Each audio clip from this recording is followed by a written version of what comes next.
Много танков – это хорошо или плохо? Если речь о количестве единиц, это очень хорошо. Можно формировать большие подразделения, совершать глубокие оперативные прорывы, сокрушать врага. Если же речь о количестве моделей, то это проблема для промышленности, для ремонтников, да и для самих танкистов тоже. И когда армии перешли на основные боевые танки, жизнь стала проще.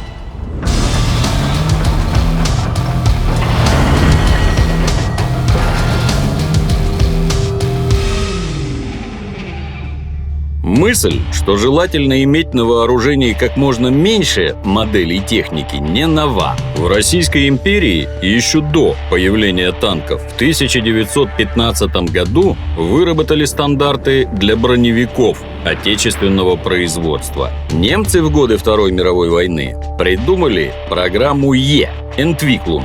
Она предусматривала максимальную унификацию узлов и агрегатов всех танков армии. А все потому, что промышленности проще выпускать один тип танка, а не 3, 5 или больше. Плюс, если на вооружении стоят более-менее одинаковые машины, проще обучать личный состав. Ремонтные подразделения могут использовать уцелевшие узлы с подбитых машин, чтобы возвращать в строй подлежащие восстановлению. Промышленности от такого подхода тоже польза. Удобнее выпускать один тип танка, а не 3, 5 или больше. Но долгое время в танковых частях порядка не было. Только с появлением основных боевых танков ситуация стала близкой к идеальной. Многоцелевой танк – это универсальный солдат, способный совершать глубокие прорывы и держаться в обороне. Может уничтожать полевые укрепления, может бороться с вражескими танками. Именно такие машины называются основными танками. Году к 1943-му британцы начали отходить от своей привычной концепции деления танков на пехотные и крейсерские. Опыт других участников Второй мировой войны показал, что идея устарела. Тогда и началось проектирование универсального танка, ныне известного как «Центурион». Однако завершить разработку до конца войны британские инженеры не сумели. Машина поступила на вооружение уже осенью 1945 года. Зато получилось создать надежный танк с огромным потенциалом для модернизации. Судите сами, 13 модификаций только в британской армии. И с каждой новой модификацией «Центурион» оказывался не хуже своих аналогов, разработанных в более поздние годы. В общем, старик Центурион мог дать прикурить всяким перспективным разработкам. Самым опасным противником были советские тяжелые танки. В конце 40-х им не было равных по силе вооружения и защите. Холодная война набирала обороты. На Западе стали работать над средствами борьбы с ними. А в середине 50-х в Великобритании появилась новая пушка Royal Ordnance L7. Калибр данного орудия 105 мм. Техническая скорострельность до 10 выстрелов в минуту. Л-7 установили на 7-ю модификацию Центуриона в 1954 году. Отсюда можно вести отсчет истории британского основного танка. Пушка отличная. Уничтожать вражеские танки запросто. Фугасный снаряд тоже мощный. Орудие стабилизировано, точность огня высокая. Бронезащита приличная, до 126 мм брони в лобовой части корпуса. С подвижностью чуть слабее, по шоссе максимум 35 км в час. Но это не промах, а точный расчет. В то время британские специалисты считали, что скорость в танковом бою очень важна. Но не так, как броня и вооружение. Поэтому ей можно разумно жертвовать, чтобы повысить огневую мощь и защиту. Данная теория оправдала себя на практике. Есть воспоминания израильских ветеранов войны Судного дня. Если солдата призывали в танковые войска, родители старались устроить сыновей на танк «Центурион». На нем шансы на выживание танкиста были намного выше. На смену «Центуриону» в 1963 году пришел «Чифтен». Это уже второе поколение основных танков. На нем стояла 120-миллиметровая нарезная пушка с раздельным заряжанием. Одно из самых мощных танковых орудий в западных странах. Броня у «Чифтена» тоже внушительная. На нее приходится половина массы танка. Верхняя лобовая деталь корпуса установлена под очень большим углом. В «Чифтене» интересно устроено место механика-водителя. При закрытом люке он работает полулежа. За счет этого удалось усилить лобовую броню танка и понизить переднюю часть машины. «Чифтен» по меркам основного танка довольно тяжелый – 55 тонн. Но это неизбежное последствие мощной бронезащиты. Американцы последовали примеру британцев. Их первые основные танки были созданы на основе средних. Почему не тяжелых? Потому что с появлением новых боеприпасов и других средств борьбы строить тяжелые танки стало нерационально. Куда большее значение стало иметь подвижность и относительно компактные размеры, нежели толщина брони. Так что мало-помалу во всех странах отказались от возни с бронированными тяжеловесами. М-48 «Паттон» выпускался с начала 50-х годов. В модификации М4-8А5 на него установили ту же британскую Л-7, только выпускавшуюся по лицензии.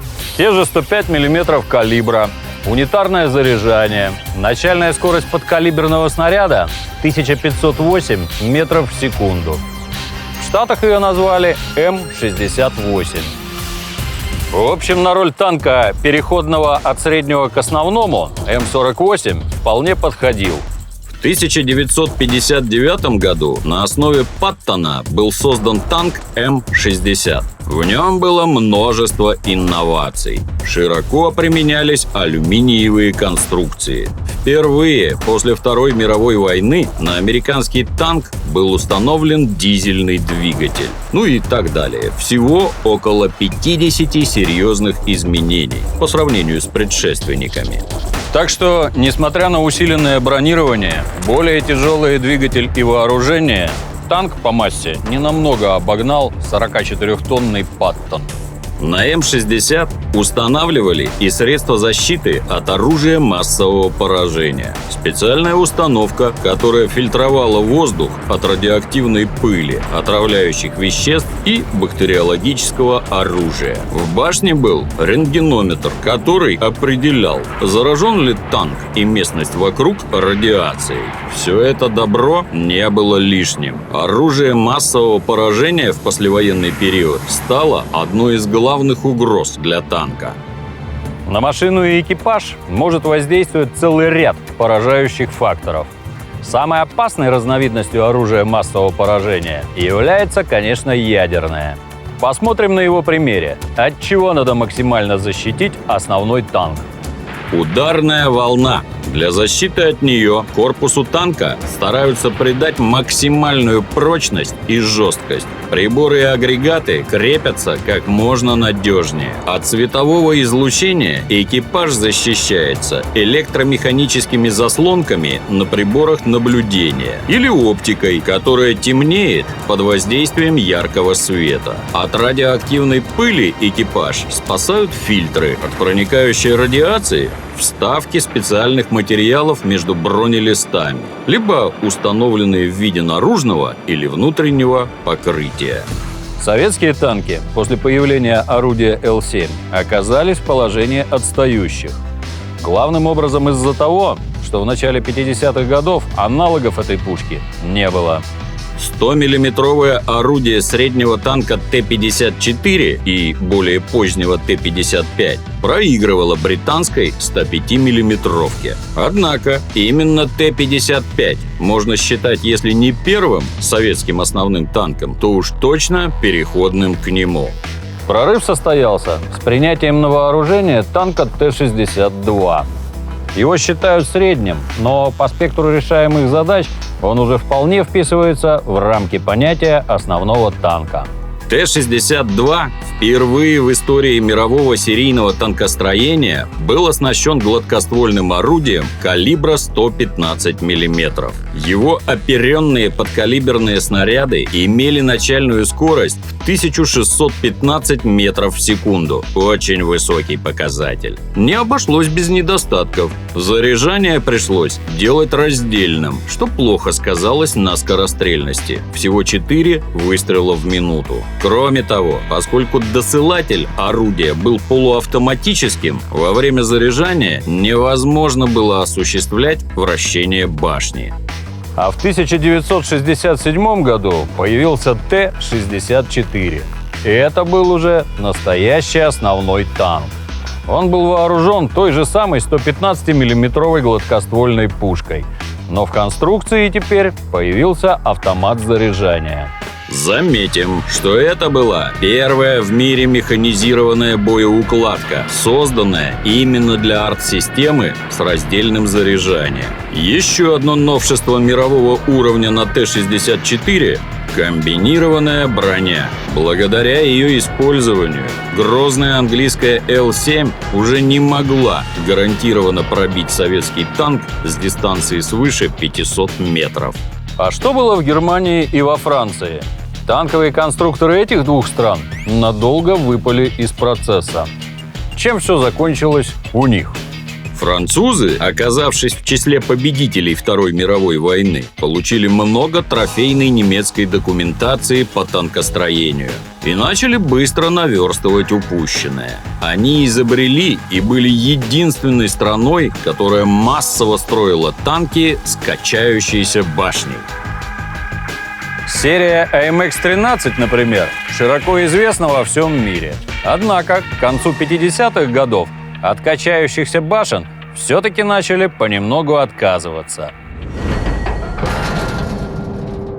В 1957 году Италия, Франция и ФРГ создали единые тактико-технические требования к перспективным танкам. Собственно, работами над основным танком, получившим обозначение АМХ-30, занимался Государственный научно-исследовательский центр в Issy-les-Moulineaux.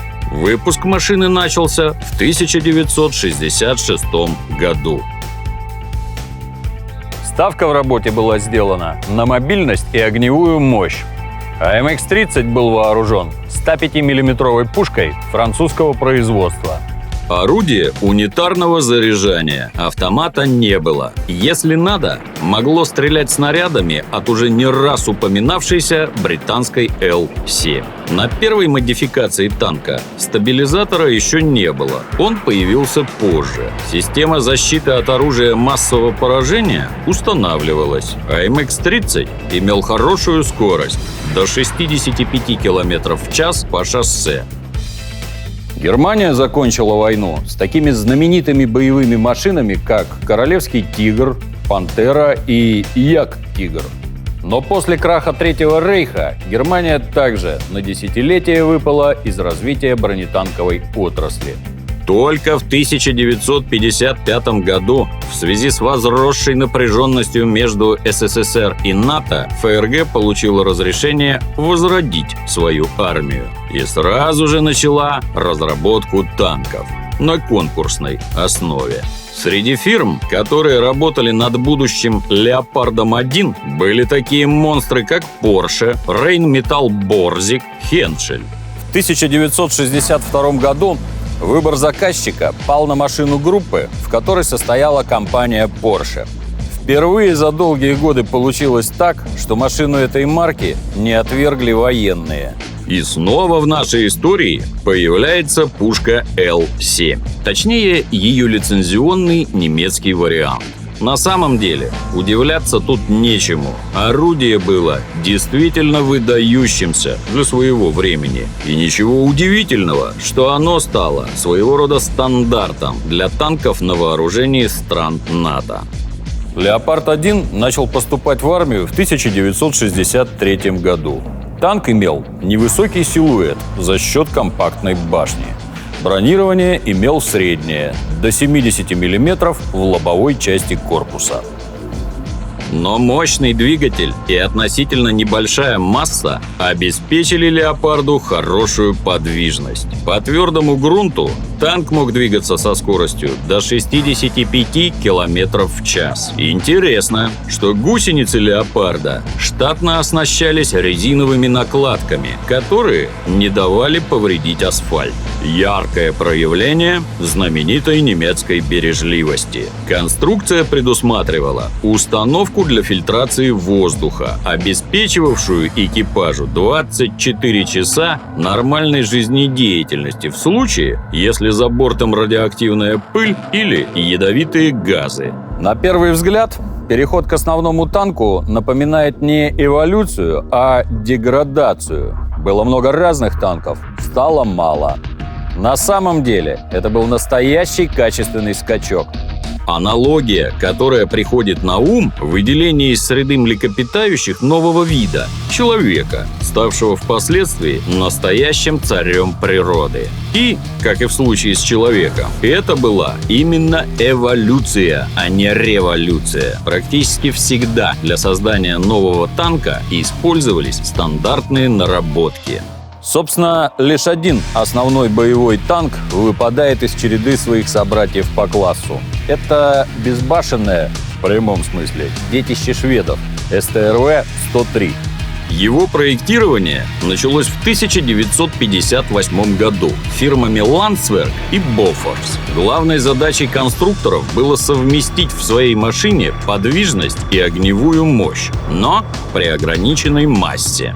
Решение было найдено весьма нестандартное. Решили, что танк может обойтись без башни. Получилось нечто очень похожее на противотанковую самоходку. Пушка неподвижно закреплена в приземистом плоском корпусе. Наведение на цель изменением положения корпуса. Вроде бы странно, зато в очень небольшой объем вместилась очередная версия британской 105 миллиметровки. На этот раз выпускаемая в Швеции.